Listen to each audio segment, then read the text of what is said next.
Hi, I'm Joseph Roach, and this is my discussion on love, lust, and desire.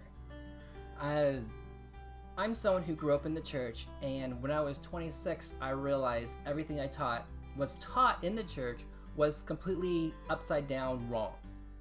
And I then went to the Hebrew and the Greek texts. I don't know Hebrew and Greek. However, I do have plenty translators where I will take.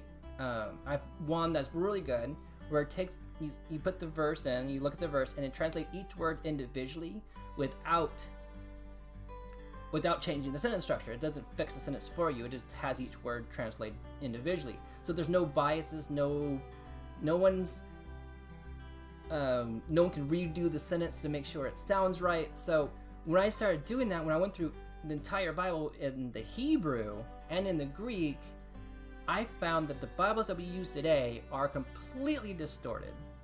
And a lot of people, well, no, God's word is, I did a lesson on this. Jesus is God's word. Jesus is infallible. The Bible itself, which I believe it is from God itself to give us his word and give us the instructions, I do believe that mankind can distort it, which, there's over 900 different versions.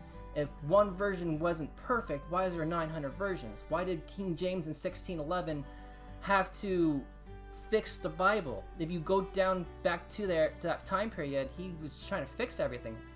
There would be no desire to do that, no reason to do that if the Bible was perfect. So that's a little tangent, a rabbit trail. So love, lust, and desire. I believe one of the big things that the church does is they create sins that aren't sins, or take things that on a far end might be a sin, but in the basis of it itself is not a sin. So they take things that are perfectly natural as humans and they create them as sins to elevate themselves, to be able to say, hey, I'm more righteous than you because I don't do that. I don't do this, which only to find out they are doing it behind the curtains, which is, horrible. I'm talking about lust, and desire. So I'm going to go over love, lust, and desire. All right, so here we go. So, like I said, the church has a way of saying, hey, any type of sexual situation is wrong if you're not married. However, nowhere in the Bible does it say having sex outside of marriage is wrong. There are plenty examples in there of sex and not being married. However, in today's Bibles, we have changed words around. The definitions of words are no longer definition of words what they are when they originally put into the Bible. And I'll go over some of those words just now, but the big one is the word fornication. Fornication does not mean sex outside of marriage. That is the modern day definition. However, just like the word unicorn, most people, when they see the word unicorn, they think of the mystical beast like we have in our mythologies. But if you go to the Webster Dictionary 1828, you'll find in the very, very first definition, animal with one horn. The name is often applied to the rhinoceros. Majority of the time, in 200 years ago, if you saw the word unicorn, everyone knew you were talking about a rhinoceros. Because there's the one-horn rhinoceros and the two-horn rhinoceros, and they actually had a word for the dual-horn rhinoceros as well. So, words change in time. The word queer used to mean stupid. That's why there was that word, the comment, as queer as a $3 bill. At that time period, the word queer meant stupid, had nothing to do with gay people. Therefore, it was as stupid as a $3 bill. And there's a lot of words in history that we can go through, and we can see that 200, 300, 400 years ago used to mean something completely different than it does now. So like the word fornication, we say it's an unmarried person having sex. That is the modern day definition of the word fornication. However, you go to the Webster Dictionary, the last one on the list, idolatry. That is actually still in that dictionary. And if you go back in time even further, the further you go back in time, so I've read in 16th and 17th century dictionaries, which I have, found that if you look up the word fornication in those dictionaries, idolatry is on the top of the list. And as you go back in history, that word becomes less and less about having sex outside of marriage and more about idolatry. And now, a lot of times, people say, let's let the Bible interpret itself, which is a good policy. Now, if you use modern day Bibles, then you'll find a lot of words that have been changed, definitions that have been changed. They mean different things now than they used to mean. So if you read it with modern day definitions, everything goes out the window. Right, so let's see the definition of... Right, so the definition of fornication in Colossians, this is from Colossians chapter 3, I believe it is, verse 5. Mortify therefore your members which are upon the earth. This is Paul's telling the church to tell your members these things, that fornication, uncleanness, inordinate affection, evil I don't even know if I can read that word, and covetousness, which is idolatry. There it is, folks. Fornication, from the list that Paul gave them, is idolatry right there. That's what Paul, if you read a lot of his writings, he will give a list of adjectives, lists of objects, and the last one is usually what he's talking about. You'll find that many times in the Bible. However, many times people have included the last one as part of the whole. But no, if you read what Paul writes, he'll give a list of objects to refer to one entity.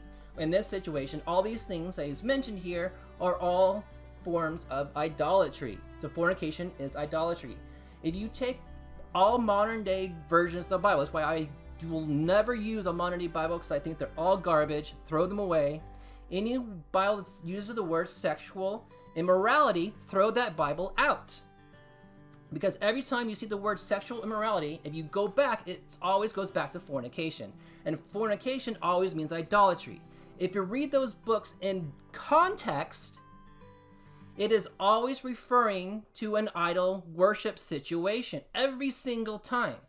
So whenever I see the word fornication, you're giving something over to idols in order to worship them. Yes, there are sexual fornication, which is you're having sex to worship idols. And there's also examples of giving fornication with animals, or giving the animals over to the altar to sacrifice them to the gods. You're fornicating with those animals. There's spiritual fornication, which you're worshiping idols through spiritual acts. You're praying to false gods. You're praying, so whenever you do any type of worship to a false god, that is fornication with whatever you're give to them. So, as a lot of people go, well, so anywhere in the Bible it says sex out of marriage, there is none. Now, there's a list of places. If you type in there, there's all these places where it says don't have sex outside of marriage. They always go to ones that have nothing to do with sex out of marriage. They're always, if you read them in context. So one of my things when it comes to translating the Bibles, or when people want to say, well, the Bible says this, and they give me a verse, and maybe within that one sentence, if you read into it, then maybe, yes, it could read into that. However, if you read the entire thing, the entire book in context, usually, most of the time, when they say those things, it means it's referring to something completely different. So my rule of thumb, if they cannot paraphrase at least paraphrase, read it and put it in their own words and tell me the entire story of everything that happened before and everything after, I don't want to hear anything they have to say, because they have not been educated on that subject. They don't know that what they're saying is actually what it is that they're saying. So they should not be speaking if they don't know the context of what they're saying. If they can't tell me the entire story going up to it, then they should not be quoting verses. So one of the big examples for this, the top one I found was 1 Corinthians 7, which is a hilarious chapter in my opinion, because, well, not hilarious, but the first 12 chapters of 1 Corinthians, it's about going to the temples to worship false gods with sexual acts. So you'll see the word in the modern day Bible say sexual immorality many times over. many times over. But and a lot of times it's talking about them having sex with their family members, their relatives, the whole deal. But every time they're going to the temple to do this, they're doing it as a sexual act to worship the gods. And they'll use 1 Corinthians 7:2, where it's talking about one man to and one wife and la di da. But if you read that in the entirety, he's telling the man to go get a wife of convenience, not out of love. If you read it, it's not out of love. It's out of the fact that you can have someone at home to have sex with, so you don't go to the temple to do it. And then it says, and then halfway through the chapter, he says, if this is just my opinion, you don't have to do it. If you can manage it without doing it this way, even better. So the whole fact that one man, one wife, he says if you can manage to not go to the temple to have sex and do it a different way, even better. So when he says even better than is from one man, one wife, what's even better than that? So he's saying there's better versions than just that. Again, you have to read it in the entirety. You go, oh, I've heard all about my life that's this way. But if you've been hearing all that way and you haven't read it yourself, then you're doing a disservice to yourself. So like I said, anywhere you see the word fornication, slide in idolatry. And every single situation, it works. It fits the narrative. It fits the context of the subject. And most of the time, when you slide in sex out of marriage into that definition, it doesn't work. Most of the time, it doesn't work. Sometimes, if you just read the sentence, then yeah, it might work in that one sentence, but it never works in the context of the situation. It's always referring to fornication is always idolatry. Yes, there are sexual idolatries. There are gift idolatry when you sacrifice animals on the altar. You're doing fornication on those animals. Yes, and sometimes you're even having sex with the animals. I get it. But it's always you're giving something over for idolatry. And if anyone has information that says otherwise, I would like to see it. But if you're going to give me information, make sure you have the entire context known before you give it to me. Don't give me a piece without knowing the entire context. Context. All right. So that is my little thing on that. That's a huge part of this. It's the reason why I did this, because how many times have you heard in the pulpit all these things? We all naturally want to have sex with each other. That we naturally do. And I'm not putting that out there. We all desire to have a physical relationship with other people. Every one of us does. And how many of our pastors have been caught behind the scenes with like mistresses and stuff? I'm not saying that's right. I'm not saying that's completely wrong. Just because you want to have sex with somebody, it's not an evil thing. I'm going to go into more details on that in a moment. So then we have lust. So a lot of people say, well, if you look at something and you want it, you are lusting after that. That is not entirely true. The church is saying if you look at someone with lust, you look at something with lust, you've already committed adultery. Not entirely true. It could be, but not entirely true. Lust is more than just I look at something and I want it. So here in Romans, at the end of Romans 1, I would go over the Romans 1 entirely, but that's taking a whole lot more to do the recording if I did that. But so these are examples of lust of the flesh. So filled with unrighteousness, filled with fornication, wanting to worship idols through sexual acts, or through any acts really, wickedness, covetousness, maliciousness, full of envy, murder, debate, deceit, malignity, whisperers, backbiters, haters of God, despiteful, proud, boasters, inventors of evil things, disobedient to their parents, without understanding, covenant breakers, without natural affection and placement, unmerciful. This is him. This is what Paul was writing in an extreme writing, but this is what lust is from a more simple version. When you look at something you want, do you go, hey, I want that apple pie. I see a cake in the window. I see, someone I find attractive. You look at them like, oh, that person's very, very appealing.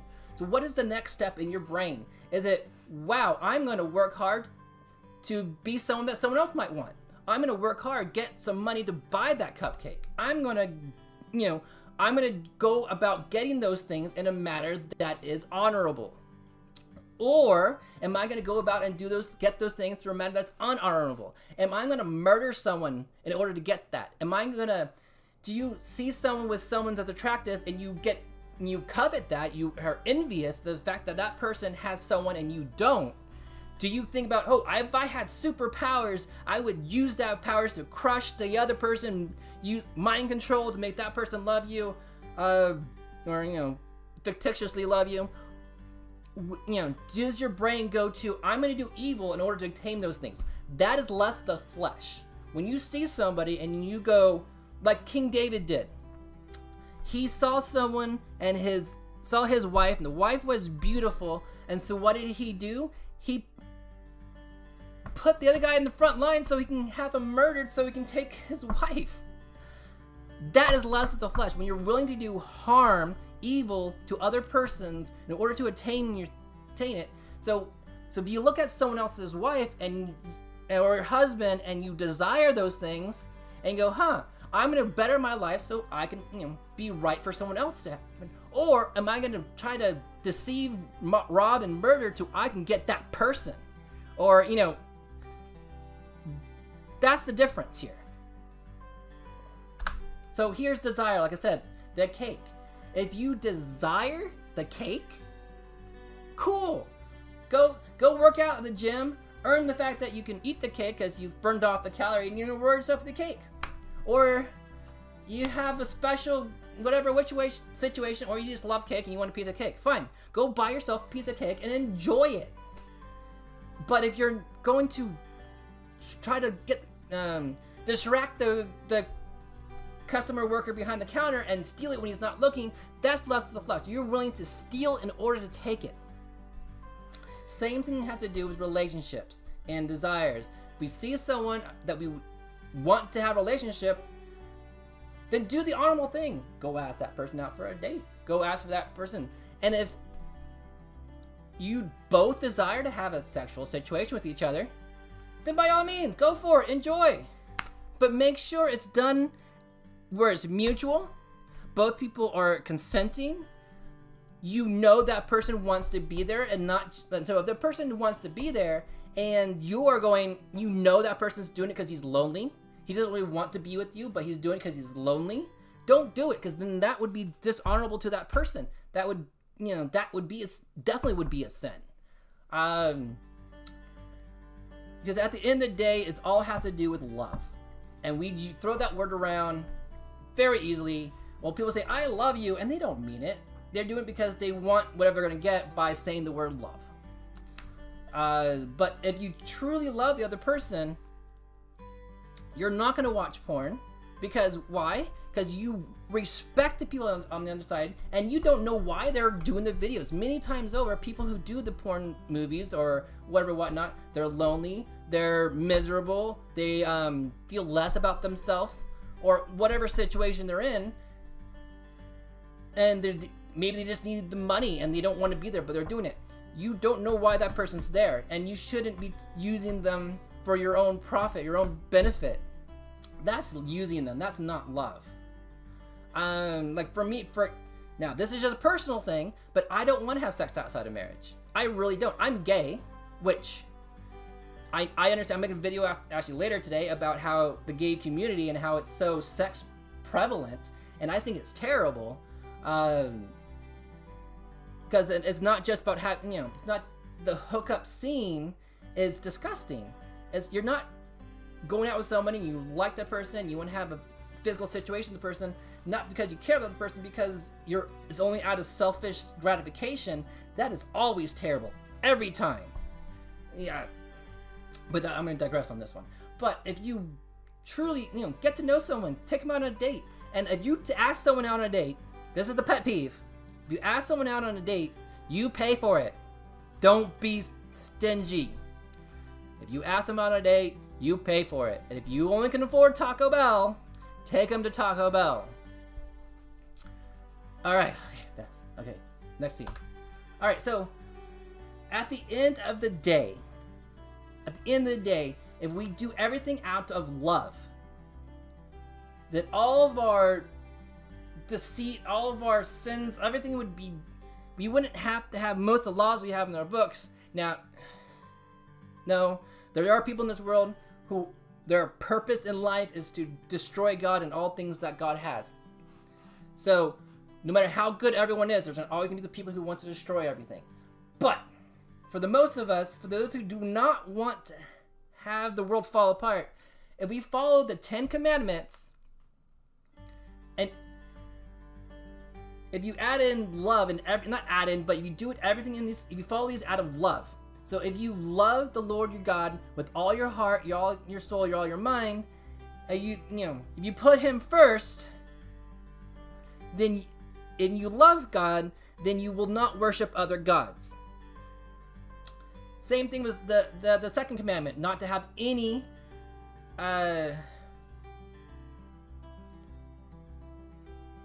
you know what? I just noticed that the 10 Commandments I just posted on here is a wrong 10 Commandments. Now, fun fact, what was a few years ago that the Catholic Church changed the 10 Commandments. It went, so this, I just know, because I found one on YouTube to post on here, and I'm just realizing this is the updated version from the Catholic Church. So this is the first time I'm seeing it without the third commandment. The third commandment is you shall not have any idols. What religion out there has a million idols all over everything? The Catholic Church. They completely took out the second commandment on here. The second commandment is don't have any idols, but they changed it. Now this is so I'm gonna pull up a updated real quick. Let me get it. 10 Commandments. I'm gonna add in a more up to the real one used to be.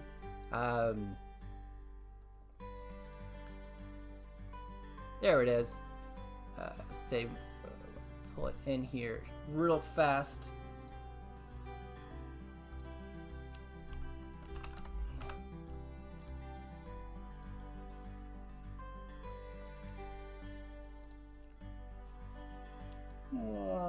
Okay. So here's a more modern one, and here's the old one. Let's see if I can get them both in here. Make them so they all both fit. Too many windows. It's getting in my way. Stop that. Alright, so we have them side by side. Just in case anyone thinks I'm lying about how they've changed it, here's the one on the left is the Catholic Church 10 Commandments, and the one on the right is the actual 10 Commandments. So the first one is thou shalt have no gods before me. And the second one is thou shalt not have any graven images, so no idols, which includes having images of God. So you have your Jesus statue in your house, that is an idol. You might go, well, I have it because it reminds me of Christ. Yeah, there's a fine line there, but if you look at it as a way of worshiping God, then it is an idol. Like when I was growing up, I did have a glow-in-the-dark cross I had on my wall in my room. Looking at that kind of gave me that sense of of safety. But understand that there's a fine line between having a statue in your house and it being an idol, because a lot of statues we worship to some degree. Now, if it's something you should delight in seeing, that's a whole different thing. There's people that go off the rails on that one. So the third one, if you love the Lord, you're not going to use His name in vain. You're not just going to curse with His name, but you're also not going to do things in God's name and saying it's all about God. Or you're doing it in the name of God and you do terrible things, and then people go, well, I don't want to be a Christian, because why? Because I'm seeing someone who's a Christian doing horrible things in the name of God. So don't do that. That is taking the Lord's name in vain when you do that. The fourth one, remember the Sabbath to keep it holy. Now, there's a huge debate in the Christian world about keeping the Sabbath, that we are supposed to keep the Sabbath. The main part of the Sabbath, if you read about it, it's a day for you to rest and a day for you to acknowledge God, the Creator. So if you love God, you're going to take a day to spend with Him. So if you say you love someone but never want to hang out with them, that's those two things don't go along. If you say you love your wife, but then refuse to ever go on a date with her, do you really love her? You want to spend away from him. If you love God with all your heart, you're also your mind, you're going to take time and spend with them.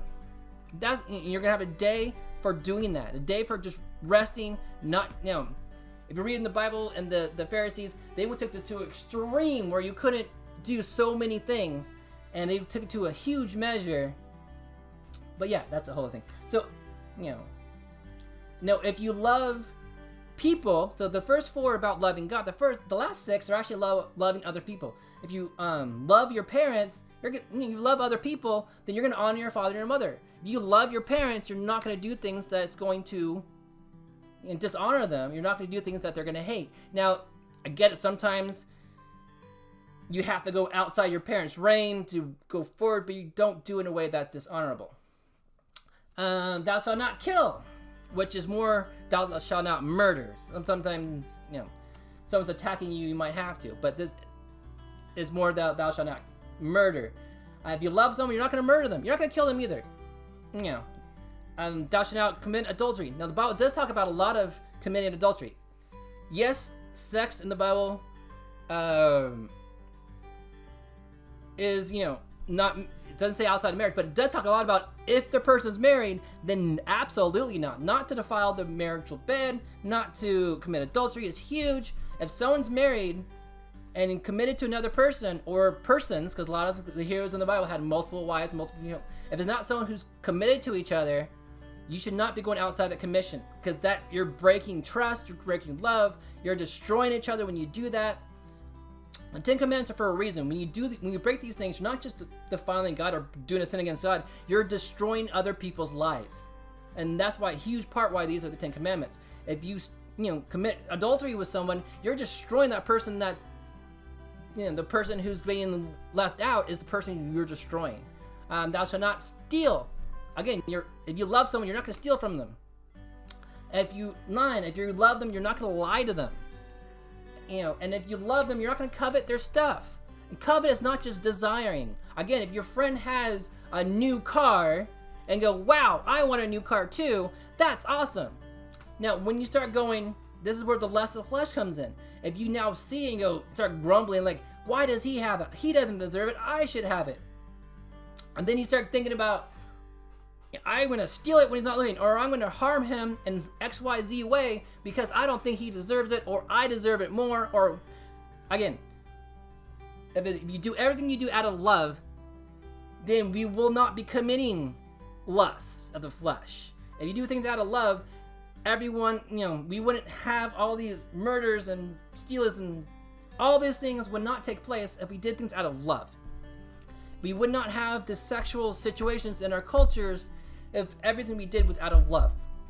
If you wouldn't be hooking up with someone if you knew that they should not be there, you would, out of love, would say, hey, let's not do this because I don't want to take advantage of you.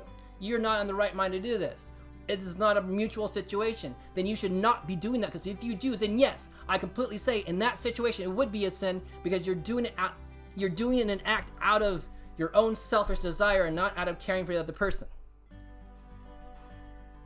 So yes, when you're going to have sex, if you're going to have sex outside of marriage, be careful, because there are 2 places in the Bible where Paul and Jesus both talk about sex out of marriage, and both times it's a warning, because in the Jewish culture, if you had sex and you had a child, you are then married. So Paul and Jesus both warn them, saying, hey, if you get married, you're stuck with that person. So be careful who you're doing with, because you don't want to be in a bad situation. So in closing,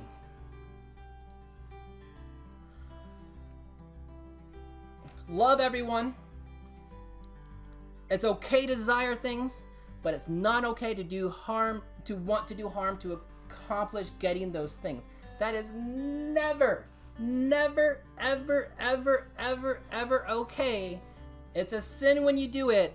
Desire someone's stuff and you're willing to do harm to get it. All right, this has been Joseph Roach. I hope you enjoyed this conversation. You have a wonderful day. Whatever day you're listening to this, hope you have a wonderful day. do comment on below. But like I said, if you're gonna comment, understand what you're saying. Do your own research first. If you come at me and start blasting Bible verses, but you can't tell me you can't paraphrase the whole thing from memory, without, or at least have some sort of knowledge of the entire context of what you're saying, do not quote it, because I'll think you're just an idiot. But I can't quote all the Bible. So I would do myself to be able to tell the story of a book, of a Bible, of a chapter. So sometimes a chapter of itself is its own thought. It's like the book of Psalms. They're not all written by King David or pieces and whatever. If you get the entire situation and you can paraphrase the entire situation, then great. And then those are the people who I want to listen to. The people who have really dedicated themselves. They've gone back to the historical writings. They know the historical definitions. They're not using modern day definitions because they have changed. Now, if they can prove that the modern day definitions are the same from old ones, then fine. But if you're going to go off the rails and just make up things, then I have no desire to talk to you. But people who do their research and go out of their way to make sure everything they say is as accurate as they possibly can, I absolutely want to talk to them. Doesn't mean I'm always going to agree with everything you say. There's a lot of people I watch on YouTube, which I don't agree with everything they say, but I still enjoy their commentary because I know that they're doing their due diligence to make sure what they're saying is accurate. To what level? Now then I'm going to take what they say and then I'm going to research it and see if my information is connecting with their information. Because if it's not, then I go back to them and say, hey, I'm looking at your stuff and I'm finding XYZ problem. And then you have a dialogue. You're not trying to debate them. You're not trying to pull them down. You're both trying to increase your knowledge through conversation. I'm always for great conversation. But I'm not for belittling, telling people they're sinners. Well, let me rephrase that because a lot of people are going to hear that and go off where else. We are all sinners. We have all fallen short of the glory of God. But if you're going to call people, what I mean by that is someone who going on their high horse telling you you're a sinner when they're not, or they're above sinning now because they're the pastors. I'm talking about that. We are all, everything we do can never measure up to anything that God desires us to. Like, we can never obtain salvation on our own. It's a free gift through Jesus Christ who died on the cross, that we believe in him, his righteousness becomes ours. And my camera is slowly changing to left. All right, let me fix that. Remember, Jesus did everything. When Abraham, it's Abraham, his righteousness was based upon his knowledge that God could do everything. Remember, Jesus had a meal with Abraham.